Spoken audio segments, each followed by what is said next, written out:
د ولسمشر داود خان د ژوند وروستي 24 ساعتونه د افغانستان په تاریخ کې د کړکېچ شیبې لږ نه دي، خو د اویایمو کلونو د پای بحران یې د اوسمهالي تاریخ تر ټولو زړه بوښنونکې بیلګه بلل کیږي. په تیرو کلونو کې هغه عوامل په پراخ ډول څېړل شوي چې د افغانستان لومړنی جمهوریت تر لنډ ژوندانه وروسته ونړاوه.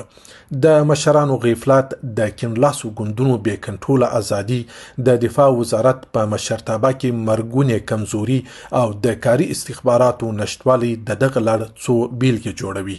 خو په دې ټول بهیر کې د ولسمشر محمد داود خان ځای چرته دی؟ هغه مهال چې مرګ یې په څو قدمۍ کې وو، څه احساس یې درلود؟ آیا د ځان او خپل نظام د ژغورنې ټولې لارې پرې تړل شوي وي؟ او آیا خپل ټول امکانات